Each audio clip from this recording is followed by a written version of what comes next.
ఒంటరి మహిళా పెన్షన్ దరఖాస్తుదారులకు తహసీల్దార్ కార్యాలయం నుండి అవసరమైన ధృవీకరణ పత్రాలను వెంటనే జారీ చేయాలని BRS municipal floor leader Ilyas Khan demand చేశారు. మిర్యాలగూడ పట్టణంలో స్థానిక బీఆర్ఎస్ కార్యాలయంలో నిర్వహించిన విలేకరుల సమావేశంలో ఆయన మాట్లాడారు.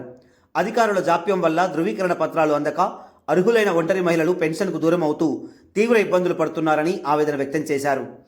తహసీల్దార్కు స్పష్టమైన ఆదేశాలు ఇచ్చి ధృవీకరణ పత్రాలలో ఎటువంటి జాప్యం లేకుండా జారీ చేయాలని డిమాండ్ చేశారు. ముఖ్యంగా ఆర్థికంగా వెనుకబడిన భర్త లేని మహిళలకు ఈ పెన్షన్ ఎంతో ముఖ్య జీవనాధారమని తెలిపారు. పెండింగ్ దరఖాస్తులను త్వరితగతిన పరిశీలించి అర్హులందరికీ పెన్షన్ మంజూరయ్యేలా చర్యలు తీసుకోవాలని ఉన్నతాధికారులను కోరారు.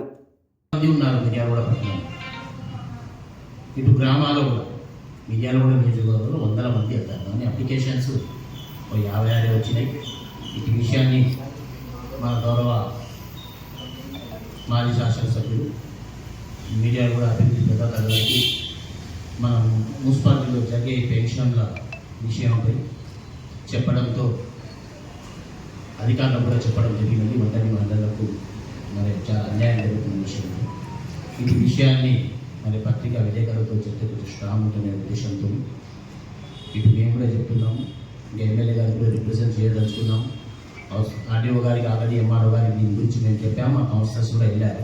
ఎందుకంటే సర్టిఫికేట్స్ ఏంటంటే ఇదివరకు ఒంటరి మహిళా పెన్షన్ ఏంటంటే 18 years ఉండి హస్బెండ్ చనిపోయినా లేకపోతే భర్తతోనే 1 సంవత్సరం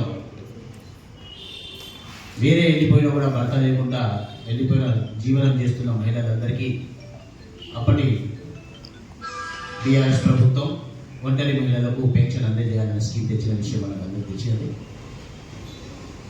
2023 వరకు కూడా ఒంటరి మహిళలకు ఏమైనా అప్లికేషన్స్ కనుక మున్సిపాలిటీకి వస్తే వెంటనే సంబంధిత వార్డ్ ఆఫీసర్ కానివ్వండి, అక్కడ బిల్ కలెక్టర్ కానివ్వండి, ఆ వార్డుకి వెళ్ళి చుట్టుపక్కల వాళ్ళతోని పంచనామా చేసి వాస్తవంగా వాళ్ళ హస్బెండ్ వెళ్ళిపోయారా లేకపోతే స్థితిగత లేదు ఇక స్థితిగత లేదని విచారణ చేసి ఒక సర్టిఫికేట్ అనేది జారీ చేసి వాళ్ళకి పెన్షన్ మంజూరు చేసిన విషయం మనందరికీ తెలిసిందే. నాకు చాలామంది పేదలు కూడా ఈ పెన్షన్ తీసుకుంటున్నారు. మరి ఇప్పుడు మన డిస్టిక్లో చేయడం లేదు, వేరే డిస్టిక్లో అక్కడ మంత్రులు ఉన్న కాడ ఒక న్యాయం, మన కాడ ఒక న్యాయం అని నేను అడుగుతున్నాను ఈ ప్రభుత్వాన్ని. ఈ నియోజకవర్గ ఎమ్మెల్యే గారు కూడా ఏం చేస్తున్నారు? ఎందుకంటే మిర్యాలు కూడా నియోజకవర్గానికి సంబంధించిన సమస్య. ఒంటరి మహిళలు మీ క్యాంప్ ఆఫీస్ కూడా వస్తారు, మీ కౌన్సిలర్స్ కాడ కూడా వస్తున్నారు, మన కాడ కూడా వస్తున్నారు. మాకు అన్యాయం జరుగుతుందని మొత్తున్నా కూడా వాళ్ళని స్పందించకుంటే ఎలా ఉండదు? అందుకోసమే మేము అనేది ఏంటంటే ఇది ఒకవైపు ఏమో మహిళలకు మనం అన్ని విధాలుగా చేస్తున్నామని గవర్నమెంట్ చెప్పడం, వెనుక ఉండి వెన్నుపోటు కొట్టడం. ఏదండి మహిళలకు ఎక్కడ న్యాయం జరుగుతుందో చెప్పండి. ఈరోజు 56 ఇంత పెద్ద 1,00,000 జనాభా ఉన్న కాలం ఒంటరి మహిళలు 56 అప్లికేషన్స్ వచ్చింది. ఎందుకంటే ఎంఆర్ఓ ఆఫీస్లో జారీ చేయట్లేదు. ఇక్కడేమో మాకు సంబంధం లేదని వాళ్ళ వీళ్ళ మీద వేసుకోవడం. ఇప్పుడు వచ్చిన 56 కూడా ఏదో వచ్చినాయంటే వీళ్ళు డైవర్ట్ తీసుకున్నారు. ఆర్థిక పరిస్థితి బాగుంది, ఎడ్యుకేటెడ్ క్యాండిడేట్లు ఏమైనా ఉంటే కోర్టుకి వెళ్ళి తీసుకొస్తారు. అది కూడా సంవత్సరాలు పడుతుంది. ఏదున్నా కూడా డైవర్స్ ఎమ్మటే వచ్చే సర్టిఫికేట్ కాదు. ఇంకా అది కాక పెళ్లి కాని వాళ్ళు 30 సంవత్సరాల వరకు పెళ్లి కాని వాళ్ళు కూడా ఒంటరి మహిళ కిందకి పరిగణిస్తారు. వాళ్ళు కూడా సర్టిఫికేట్ జారీ చేయాలి. మరి వీళ్ళు ఎంక్వైరీ చేయకుండా రెవెన్యూ వాళ్ళు పోయి ఎంక్వైరీ చేసి మరి వీళ్ళు వివాహం కాలేదని సర్టిఫికేట్ ఇష్యూ చేస్తే ఇప్పుడు పెన్షన్ వచ్చే పరిస్థితి ఉంది. ఇలాంటి పెన్షన్లు మొత్తం మున్సిపాలిటీలో ఆగిపోయినాయి. దాదాపుగా నియోజకవర్గంలో మరి ఇలాంటి పెన్షన్లు 700 నుంచి 800 కూడా నియోజకవర్గం వేలు వస్తాయి. అంటే ఈ పెన్షన్లు ఎక్కడ కత్తెర పెట్టాలి, వీళ్ళకి ఇవ్వలేని పరిస్థితి. మరి మన ప్రభుత్వం చూసినట్లయితే 2014లో 2200 ఉన్న పెన్షన్ని 1000 రూపాయలు పెంచలేదా? 500 వికలాంగులు ఏదైతే డిజేబిలిటీలో 500 ఇచ్చే వారికి 1500 పెంచలేదా?